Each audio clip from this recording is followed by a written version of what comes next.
I observe with growing unease as Europe approaches what may become the most consequential financial decision since the creation of the euro itself. The debate over seizing Russia's frozen $300 billion in central bank reserves is not merely a policy dispute. It represents a fundamental test of whether the West will abandon the very legal principles that have underpinned global finance for nearly 8 decades. What began as a temporary measure to pressure Moscow has evolved into something far more dangerous, a deliberate assault on the concept of sovereign immunity that could fracture the international monetary system beyond repair. The scale of what European leaders are contemplating cannot be overstated. These are not corporate assets or private holdings subject to civil litigation. These are sovereign reserves, the financial bedrock upon which nation-states conduct international commerce and maintain monetary stability. For centuries, the inviolability of such holdings has served as the cornerstone of international financial law, creating the trust necessary for global economic integration. Europe now stands poised to shatter this foundation in pursuit of what amounts to an accounting trick designed to fund Ukraine without forcing European taxpayers to bear the direct fiscal burden. I have spent months analyzing the mechanisms through which European leaders are attempting to rationalize what amounts to state-sponsored theft, and the sophistication of their legal gymnastics is both impressive and deeply troubling. The proposed reparations loan backed by Russian assets represents a masterclass in diplomatic euphemism. Technically, the principal remains Russian property, yet the economic benefit flows directly to Ukraine. And this sleight of hand allows Brussels to claim moral high ground while crossing the same red line that outright confiscation would represent. The distinction between freezing and utilizing these reserves has become so blurred that the difference exists only in the realm of political theater, not financial reality. What makes this legal contortion particularly dangerous is how it establishes a template for future asset seizures that other powers will inevitably adopt and refine. The European precedent essentially creates a handbook for economic warfare disguised as legal procedure, a framework that authoritarian regimes will study carefully and deploy against Western interests when convenient. By legitimizing the concept of temporary utilization of frozen assets, Europe is unwittingly providing intellectual ammunition to every future adversary seeking to justify the seizure of Western property. But what European policymakers either refuse to acknowledge or deliberately ignore is the asymmetrical nature of the retaliation they are inviting. While Europe debates the legal intricacies of accessing $300 billion in Russian reserves, Moscow oversees nearly $800 billion to $1 trillion in Western corporate assets that remain deeply embedded within the Russian economy. The mathematics of this confrontation are stark. For every dollar Europe attempts to redirect from Russian state property, Moscow possesses the capacity to seize $3 in Western private investment. This is not merely about tit-for-tat retaliation. It is about the systematic dismantling of cross-border investment safety that has allowed global capitalism to flourish since the end of World War II. I witness European finance ministers convincing themselves that they can engineer a middle path, one that captures the interest generated by frozen Russian assets without technically seizing the principal itself. This approach reveals a dangerous misunderstanding of how Moscow perceives the situation. From the Kremlin's perspective, appropriating the economic yield from sovereign reserves is functionally identical to confiscating the reserves themselves. Russian legal doctrine does not distinguish between theft of property and theft of property's productive value. Both represent violations of state sovereignty that demand proportional response. The European Union's attempt to split this legal hair will not protect them from the systematic retaliation that such actions will inevitably provoke. Yet the most insidious aspect of this entire debate is how it reveals the erosion of institutional neutrality that once defined Western financial centers. Euroclear, the Brussels-based settlement house that holds the majority of these frozen Russian assets, was built on the foundational principle that sovereign wealth placed within its custody would remain insulated from political appropriation regardless of geopolitical tensions. If Europe proceeds with its asset utilization scheme, it will signal to every major economy outside the Western sphere that European financial institutions can no longer claim neutrality. The ripple effects of this revelation will extend far beyond the immediate Russia-Ukraine context. It will accelerate the fragmentation of global finance into competing geopolitical blocs. The institutional damage extends beyond Euroclear to encompass the entire European financial ecosystem. London's role as a global financial hub rests fundamentally on the city's reputation for legal predictability and political neutrality. Frankfurt's emergence as a post-Brexit financial center depends similarly on perceptions of German institutional stability. By weaponizing the European financial system against Russian assets, these centers risk forfeiting the trust that international clients have placed in their neutrality, a trust that took decades to build but can be destroyed in a matter of months through a single precedent-setting decision. I have observed how China, India, Saudi Arabia, and other major reserve holders are already recalibrating their monetary strategies in anticipation of Europe's decision. The shift may not manifest as dramatic overnight divestment, but rather as a gradual structural reallocation away from euro-denominated holdings toward alternatives that offer greater political insulation. This process, once initiated, becomes self-reinforcing.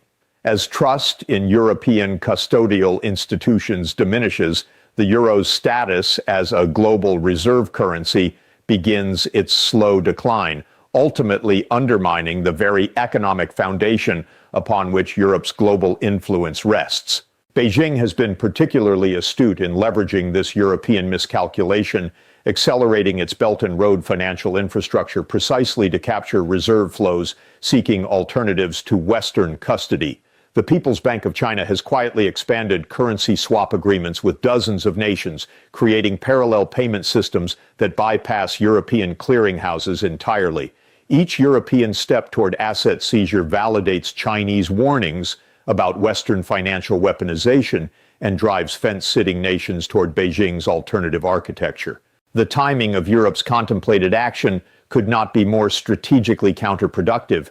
At the moment when the West needs maximum cohesion to address challenges from authoritarian rivals, European leaders are preparing to validate the central argument that Russia, China, and Iran have been making for years, that Western-led financial institutions are not neutral global utilities but instruments of geopolitical coercion.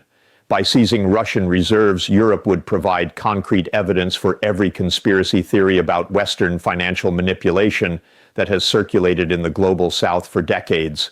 The propaganda value of such an action to Moscow and Beijing cannot be overstated. It transforms their narrative from accusation to documented fact. But perhaps the most profound miscalculation in European thinking concerns the precedent that asset seizure would establish for future conflicts. Once the principle of sovereign immunity is breached, it becomes exponentially easier to justify similar actions in subsequent disputes. If European assets in China become subject to seizure during a future Taiwan crisis, European leaders will have no moral or legal foundation upon which to protest. The same logic that justifies taking Russian reserves for Ukrainian reconstruction could justify Chinese seizure of European assets for alleged environmental damage or trade violations. Europe is not creating a tool that only it can wield. It is establishing a precedent that every major power will eventually turn against Western interests. I observe with particular concern how European policymakers have become prisoners of their own rhetoric about supporting Ukraine indefinitely while simultaneously lacking the fiscal capacity to match their political commitments. The frozen Russian assets appear to offer a convenient solution to this fiscal political gap, but the appeal is fundamentally illusory. The economic benefit of utilizing these assets, perhaps $15 billion annually in generated interest, pales in comparison to the systemic costs that asset seizure would impose on European financial institutions. The risk repricing that would follow such an action could increase European borrowing costs by magnitudes greater than any revenue generated from Russian reserves, The Belgian government's resistance to this scheme reflects a clearer understanding of these dynamics than exists in Brussels or other European capitals. As the physical host of Euroclear, Belgium would bear the most immediate consequences of any legal challenges or retaliatory measures that Russian asset utilization might provoke. Prime Minister De Wever recognizes that once the line between freezing and using is crossed, the damage to European financial credibility becomes irreversible. His opposition represents not sympathy for Moscow, but a pragmatic assessment of institutional self-preservation, the very quality that appears to be lacking in broader European leadership. Yet even if Europe manages to convince itself that asset utilization is legally defensible, the practical implementation of such a scheme would expose European financial institutions to cascading legal challenges that could persist for decades. Russia would certainly pursue every available legal avenue to contest the seizure, creating a permanent cloud of litigation around European custodial institutions. More importantly, the uncertainty generated by this legal ambiguity would force institutional investors worldwide to reassess the safety of placing assets under European custody, gradually eroding the client base upon which these institutions depend. The litigation risk extends beyond Russian challenges to encompass a broader erosion of legal certainty that defines modern finance.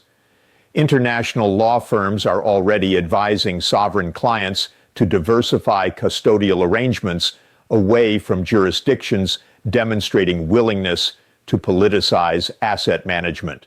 This quiet exodus of institutional confidence represents perhaps the greatest long-term cost of Europe's contemplated action, the transformation of European financial centers from trusted neutral arbiters into perceived instruments of Western foreign policy. I have studied how Moscow has systematically prepared for this exact scenario through careful restructuring of its economic relationships with Western corporations over the past 2 years.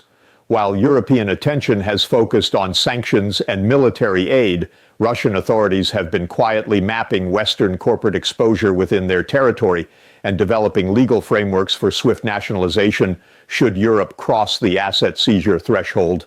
The Russian response would not be random retaliation, but rather a carefully orchestrated campaign designed to inflict maximum economic damage while providing legal justification for each action taken. The geographic concentration of potential Russian targets presents particular vulnerabilities for specific European economies. German automotive and industrial firms have extensive operations within Russia that could be nationalized within days of any European asset seizure. French energy companies maintain significant infrastructure that could be transferred to state control. Dutch and British financial institutions with Russian operations would face immediate expropriation. The asymmetry extends beyond mere dollar amounts. European companies have spent decades building specialized infrastructure and market positions within Russia that cannot be easily replicated elsewhere, while Russian reserves in Europe are fungible financial instruments that generate predictable returns regardless of their political status. The sectoral vulnerability is even more acute when examined through the lens of strategic dependencies. European pharmaceutical companies rely on Russian-sourced rare earth elements for critical drug manufacturing. German chemical giants depend on Russian facilities for production processes that cannot be rapidly relocated. French aerospace firms maintain joint ventures in Russia that represent billions in sunk costs and years of technological collaboration. Moscow's capacity to target these specific vulnerabilities with surgical precision means that Russian retaliation would not constitute random economic destruction, but rather strategic pressure applied to Europe's most sensitive economic nerve centers. But the ultimate irony of Europe's asset seizure contemplation lies in how it validates the very worldview that drove Russia toward confrontation in the first place. Moscow has long argued that Western institutions are not neutral arbiters, but rather tools of Western hegemony that can be weaponized against any state that challenges American global primacy.